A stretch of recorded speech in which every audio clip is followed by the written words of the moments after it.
Hello everyone, buongiorno a tutti. I am Rabbi Barbara Aiello, broadcasting to you straight from Serrastretta, Italy, from Calabria in the toe of the Italian boot. I'm here to bring you our Corona in Calabria update, where we are experiencing the beginning of week number 6 in our all-Italy lockdown, or day number 36 of our Resta a Casa, the stay-at-home regulations. It is Monday, April 13th, 2020. This is our 5th broadcast, and it is the Chol HaMoed of the Holy Days of Passover for our congregation and for all of our Jewish friends. And it's Easter Monday, or Christian Pasquetta, Little Easter, here in Italy. Che sta succedendo? What's going on? Well, here in Italy, we are beginning to see a change for the better. Although the number of new coronavirus cases has grown because more tests are available to more people, the Italian government is cautiously optimistic because coronavirus deaths are down. In fact, Italy's Civil Protection Agency reported the lowest number of coronavirus deaths since March 19th. Hospital admissions, they are down as well. Well, Italian Foreign Minister Luigi Di Maio spoke to the country and he said, "We are finally beginning to see some positive results in terms of the contagion. However, Italy could not have made it alone." And then he went on to say that, quote, "The generosity of the American people and of the American government was remarkable, as proven by the many donations that we have received, including the 60-bed field hospital in Cremona brought to us by the United States charitable group called Samaritan's Purse."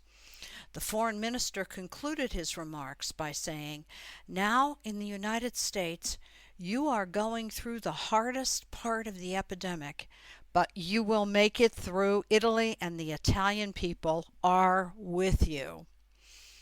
Important words, encouraging words, but I must say that psychologically, this past week has been emotionally challenging for so many of us. Now, why would that be? Because the Resta a Casa, the stay-at-home regulations, meant that we could not spend the holiday of Passover or Easter with our families. Regardless of religious observance or lack of it, for us Italians, the Easter Passover week is one of the most important weeks of the year, and that's in terms of family interaction.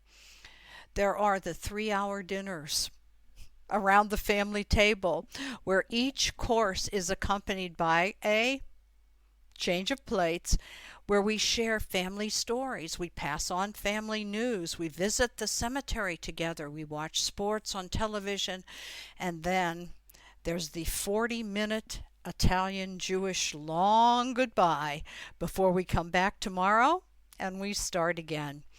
These are just some of the traditions reluctantly set aside during the lockdown. What can we say?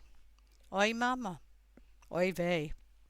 Here in Calabria, arguably the most traditional Italian, I should say the most traditionally Italian of all of Italy's 20 regions, we are hopeful even in the face of the enforced estrangement from family and friends.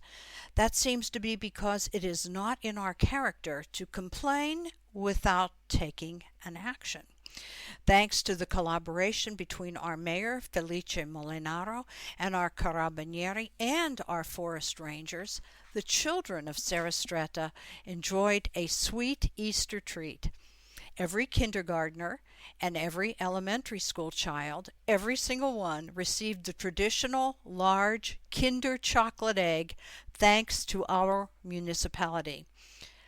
But maybe more significant than the chocolate was the letter that Mayor Molinaro included in each package, a letter addressed directly to the children.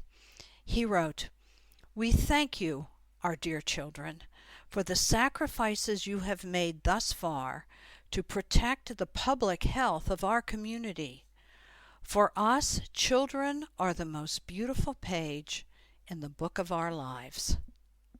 For us, children are the most beautiful page in the book of our lives. It is our hope that soon you will be able to embrace your friends, your grandparents, your aunts and uncles, and that soon you will be able to play outside and have fun filling the streets of our little village with your joy.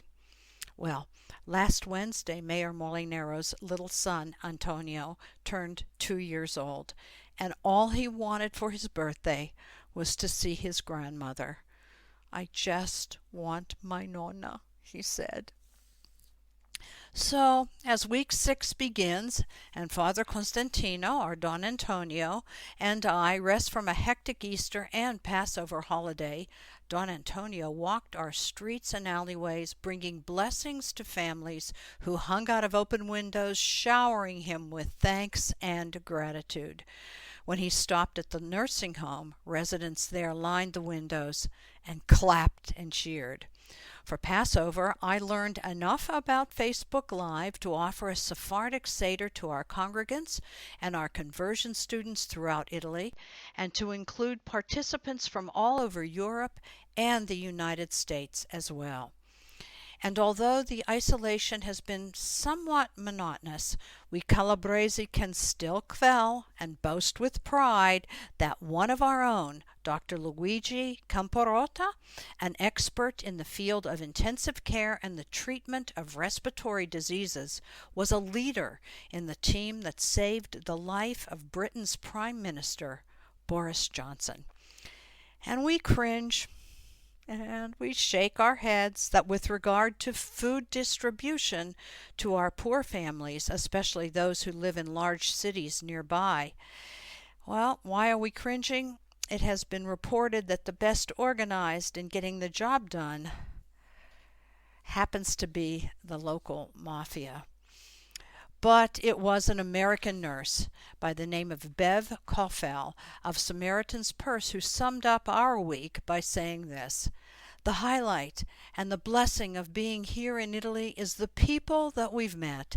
The people of Italy have been so helpful, so encouraging, and so gracious. They are an incredible blessing, and that's something that I don't think our team will ever forget." I'm Rabbi Barbara Aiello, and it is Monday, April 13th, 2020, and we are broadcasting to you straight from Serrastretta in Calabria, Italy, where we echo the words of Elton John, who said, "I love the Italian way of life. I love the attitudes of Italians. I love the Italian people." Thank you, Elton. So do I. Ciao for now.